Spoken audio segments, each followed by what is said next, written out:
Chili as an export has been growing over the last 3 years in Uganda. This might be attributed to the fact that in just 3 months, you can have yourself chili harvested. Today we are in Muduma on Michana Road to visit the cat farm. On this farm, for the past 3 years, they've been growing chili for export to the United Arab Emirates. We are meeting the farmer behind the success of this farm.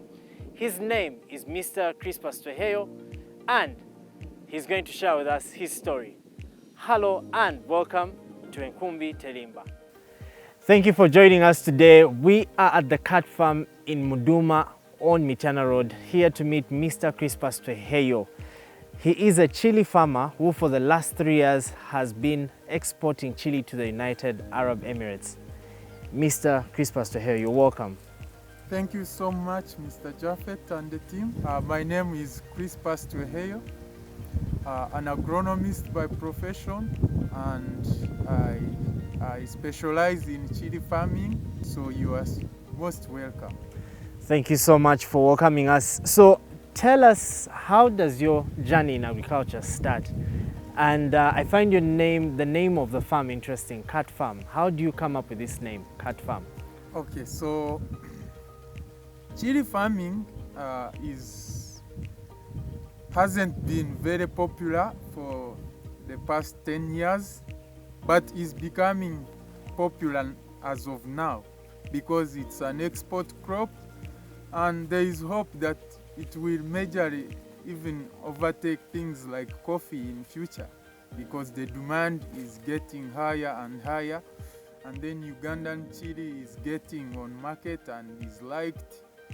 So my journey started in a way that I grew up on a farm. My whole family actually depended on farming. My mother is a peasant farmer. So from that background, then I grew up doing farming.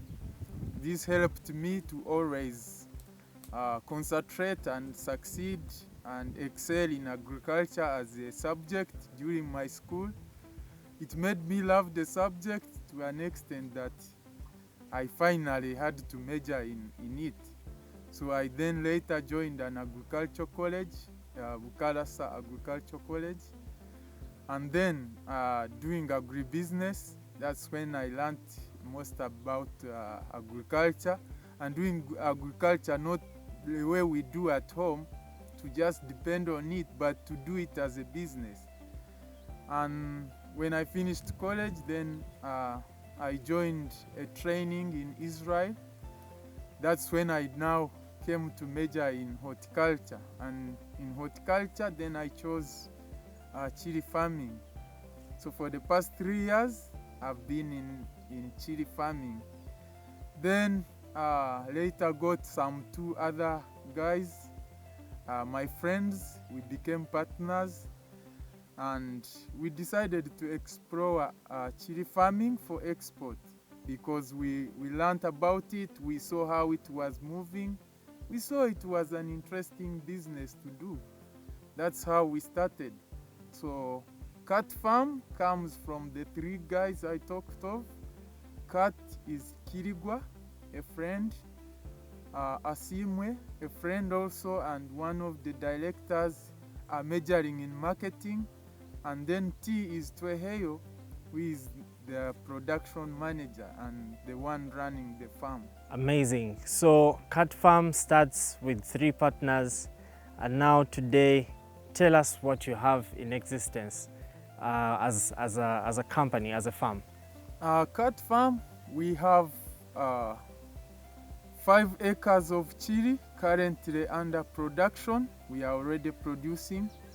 We have a contract with an export company called Go Green, and we are supplying them with chili every week. That's what we have so far, but as for the plan, we already have another 8 acres that are acquired and are under cultivation. We already set up nursery beds. We already have in place sugar canes, majorly for export, the variety called Goa. 4 acres of it also we just planted, and then that's the start. So we are looking at the future. We are looking at maybe with time we will not need to have a contract with anyone, but we are looking at maybe in time we should export our own chili, we should export our own anything that we can produce. So that's where we are so far. I want to pick your mind on what you've just said when you mentioned the contract you have with Go Green. Can you tell us about how contract farming works? And what are some of the things you've benefited from doing contract farming? Yes, contract farming came in because the Ugandan marketing of agricultural produces in Uganda is always not easy. The prices keep falling depending on seasons. So then we come up and said, what if we need to do business with someone whereby both of us are going to benefit? We sit down with the company, write a contract and say we are going to agree on a certain price, that whether the season is a dry season or plenty or scarcity, we have this price.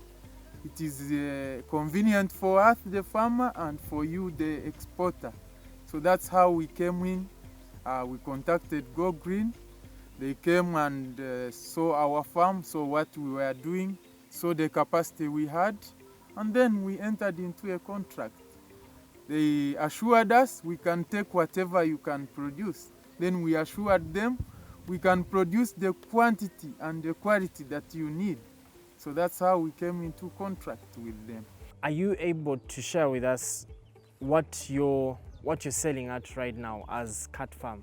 When you sell a kilogram of chili, how much are you selling it? Right now we sell at 2,500. And what's the market rate at the moment? Right now in April it's at 3,000. Okay. But of course not all companies have, because we have someone exporting to the European Union, is selling at a different price, maybe $1. Then we have someone exporting to Arab countries and it's selling at $0.7. So it depends on the company, but as for us now, we are 2,500 for each kilo of fresh chili. And how much are you harvesting every week from the Cat Farm? How much do you harvest every week? Right now we are harvesting 800 kilos for each week. But it's just because we are still having a dry kind of weather. But we are supposed to have more than that. Okay. Tell us about the varieties of chili that are there and the one that you're growing on the Cat Farm. Okay. Chili is majorly having 4 varieties. We have the red bird's eye. That's the most popular in Uganda. It's actually an ancient variety. Then we have the long cayenne, we have habanero, and then we have the Scotch bonnet. On our farm, Cat Farm, we grow long cayenne, the one that is long and bigger in size compared to these others. It's majorly we grow cayenne because it's favorable with our soils and it puts on big branches. The tree looks vigorous. So when it has more branches, then it has more flowers and it has more fruits. So that's what we prefer and that's what we grow. Yes, to add on, in Uganda here, the biggest people who consume fresh chili are still foreigners. But then we have people who are adding value to chili. They are making chili powder and chili sauce. That's what most Ugandans are actually using.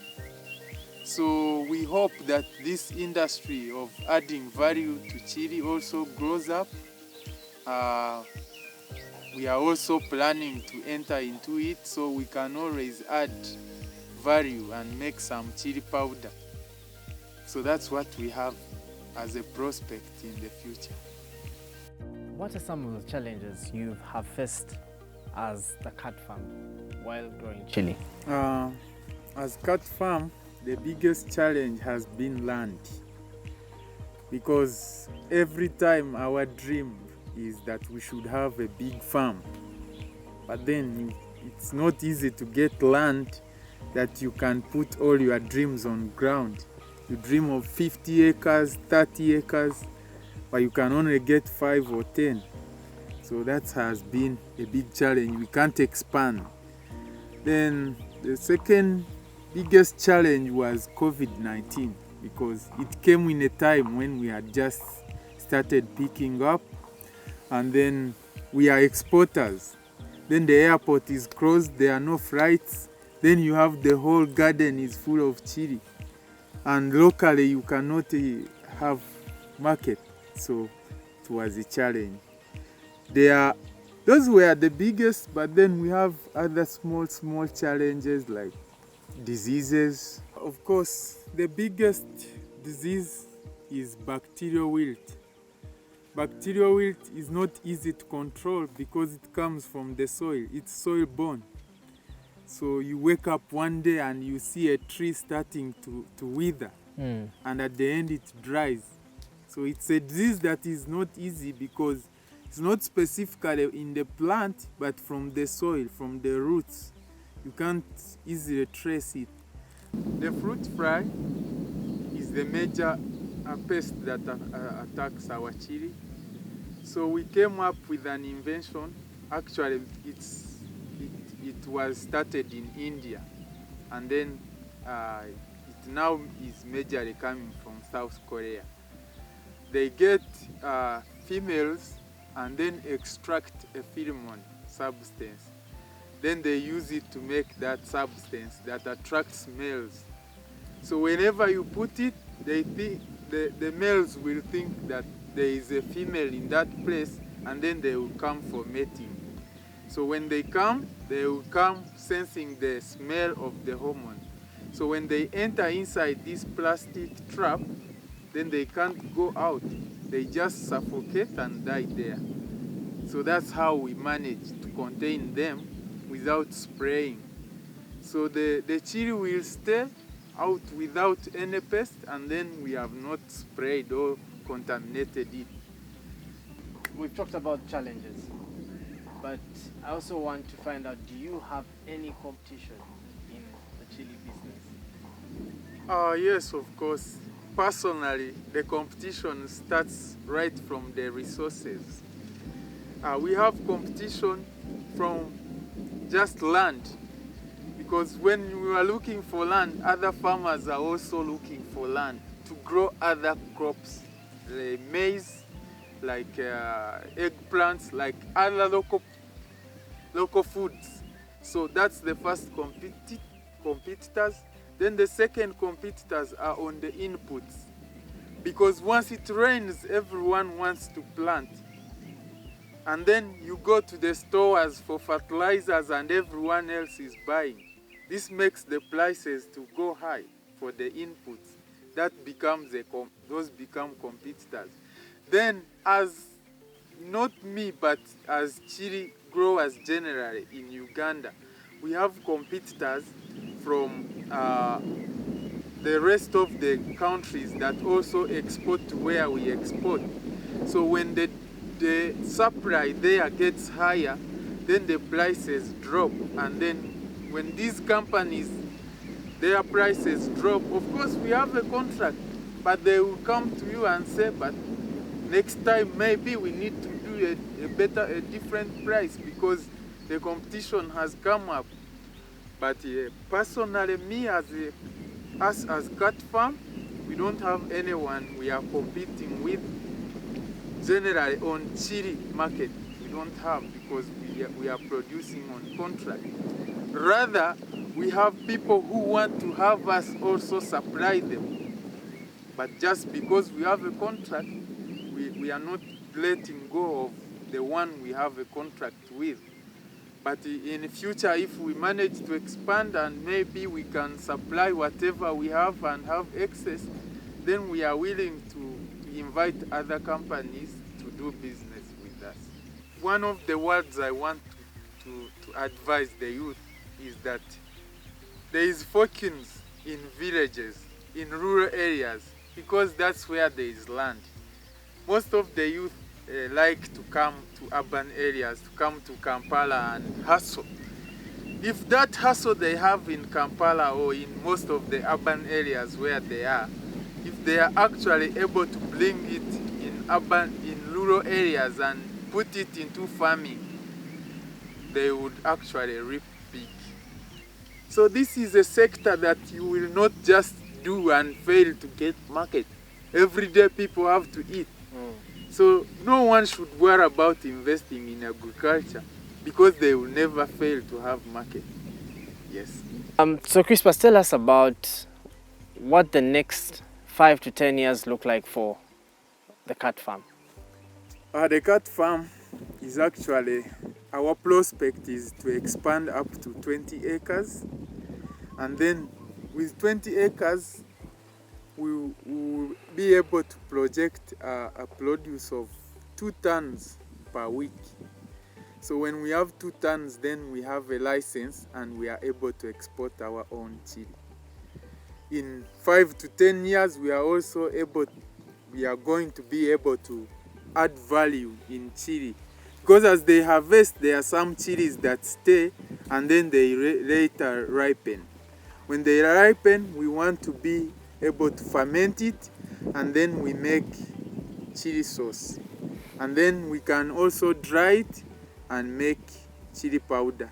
So in the next 10 years, we prospect that we will have cut chili in the market as a byproduct. And then we will have cut exporters as well. And probably we will have up to 20 outgrowers also supplying to us. That's what we see. But then the future is also indefinite. There might be other plans coming in.